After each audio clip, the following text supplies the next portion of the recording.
Breaking news out of Cleveland, and let me tell you right now, this is not just another headline. This is a turning point. The Browns have just shaken up the entire NFL quarterback conversation, and they did it with one bold move heading into Week 3 against the Green Bay Packers. Joe Flacco, the veteran who's been holding things steady, is heading to the bench. Dillon Gabriel? Made inactive. And yes, you heard me right. SHEDEUR Sanders is officially the starting quarterback for the Cleveland Browns. I've been locked in on this storyline since training camp. Through every snap of preseason, and you could almost feel this moment coming. It was like the energy around the team was building towards something bigger. SHEDEUR came in carrying more hype than most rookies could ever imagine, with questions stacked against him and a spotlight brighter than anything he's ever stood under before. But here's the thing. Every time you watched him step into the pocket, the composure was there. The awareness was there. And that arm, man, that arm just screams franchise quarterback. Now Kevin Stefanski is making it official. He's handing SHEDEUR the keys to the offense, and he's doing it in one of the biggest stages you could ask for. A showdown with the Packers at Lambeau Field. The timing is everything here. Week 3. It's not just a let's see what the kids got type of move, and it's not desperation mode either. This is the stretch of the season where teams decide who they are, where the identity of the roster starts to lock in. And by rolling with SHEDEUR Sanders right now, the Browns are making a statement. They're done playing safe football. They're done waiting around. They're ready to let the future take the wheel right now in the middle of September. Let's build a totem pole together. Smash like, subscribe, and comment. If this video hits 2,000 likes, that means we're beating the Green Bay Packers. Let's make it happen! Look, Flacco gave them stability, but stability doesn't get you parades. Serviceable doesn't get you rings. Gabriel has upside, sure, but the staff clearly sees him as a project for tomorrow, not the guy for today. Everything about this decision screams one thing. It's SHEDEUR's time, and the franchise is putting the weight of its future on his shoulders. Now here's the million-dollar question. Can he deliver? The Packers' defense is no joke, and they're going to come after him with every blitz, every disguise, every trick in the book. But that's where Sanders is different. This is a guy who's lived under pressure his whole career. From the bright lights to national TV to every single critic waiting for him to stumble, he's been carrying that weight for years. And somehow, every time the doubts pile up, SHEDEUR has this uncanny ability to flip the script and rise right through it.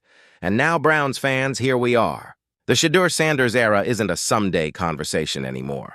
It's not a rumor, not a preseason debate. It's real. It's official. And it begins this Sunday at Lambeau. So I've got to ask you, did Stefanski just make the move that changes the entire future of this franchise? Can SHEDEUR walk into Green Bay and shock the league in his very first NFL start? Let me know what you think down in the comments. Smash that like button if you're riding with SHEDEUR Sanders, and don't forget to subscribe, because trust me, this Browns season just got a whole lot more interesting. The Cleveland Browns are standing at a crossroads, and the man at the center of it all is Myles Garrett. Since 2017, when he came into this league as the #1 overall pick, Garrett hasn't just been a defensive anchor, he's been the identity of this team. He's been the game changer, the nightmare for opposing quarterbacks, the player every offensive coordinator circles on the game plan. But right now, this isn't just about sacks or stats. This is about the soul of the franchise and the promise of its future. Because here's the breaking development. The Browns front office pulled off a massive move. They convinced Garrett to withdraw his trade request and lock in for 4 more years with a $160 million contract. That's not just a deal, it's a statement. It's the Browns saying, you are our cornerstone. You are the face of this team, and we're not just paying you to rush the passer, we're paying you to lead us into the future. But here's the twist. There was a promise attached, a promise that could change everything. The front office told Garrett they'd bring in a veteran quarterback, someone proven, someone who could put this team in win-now mode. That one detail completely flips the board, because it forces the Browns to face the most important question in all of football. Who's going to line up under center in 2025? Right now, that job belongs to Joe Flacco, a Super Bowl champ, a guy who's been around the block, who's proven he can handle the biggest moments. But let's be real. Flacco is a short-term fix. If the Browns stay competitive, maybe he sticks around.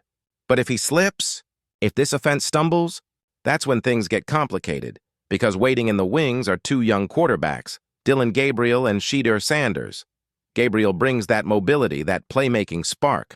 And then there's Sanders, a fifth-round pick with bloodlines that every football fan knows, and upside that could be sky-high if he gets the right development.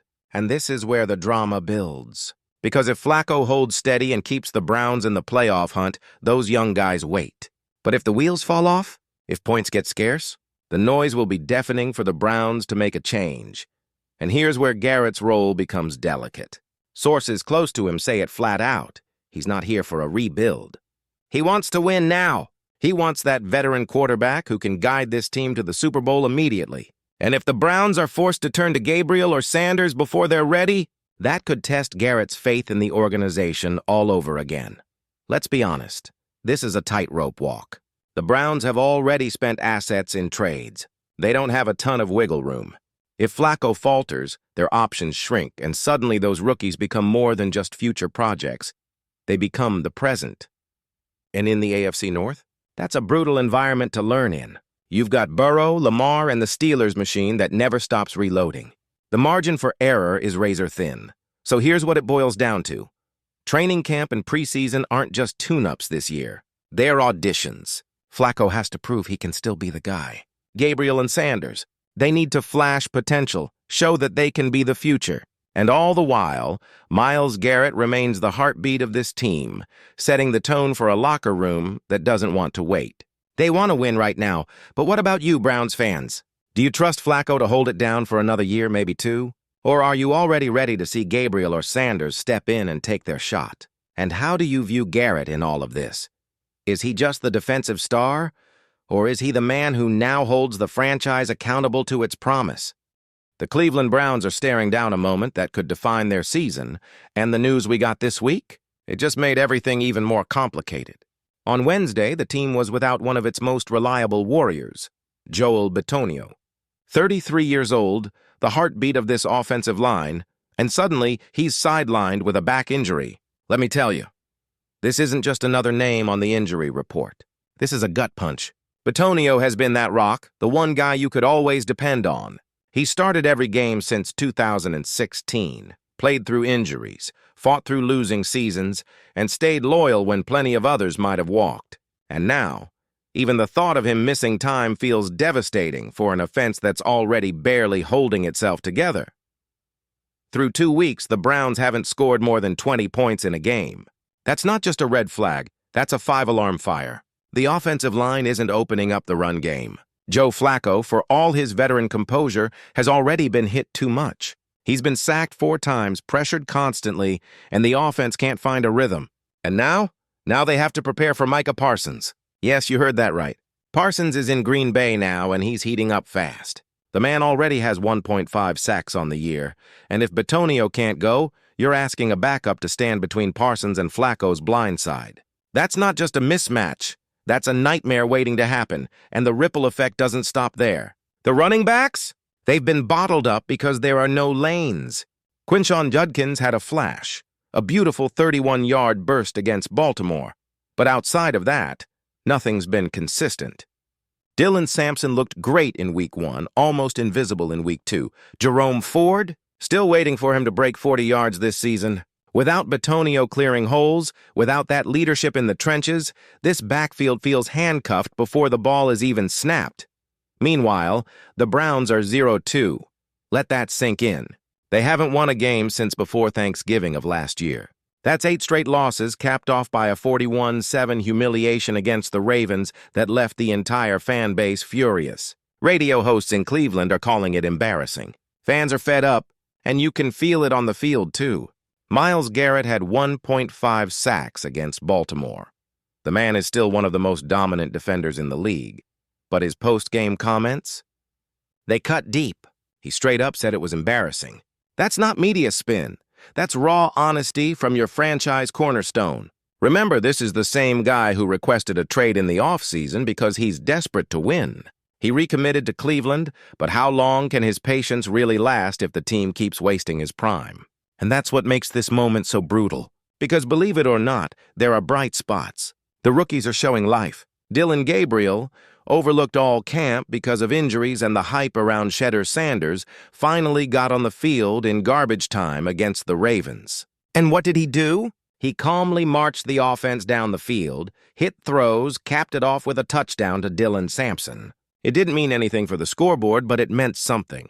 It showed the kid's got poise, and maybe, just maybe, he's knocking on the door if Flacco keeps stalling. Harold Fannin Jr., another rookie stepping up. 12 catches, 111 yards in just 2 games. He's making an impact in Stefanski's 2 tight end sets and proving he belongs. Judkins, Gabriel, Fannin.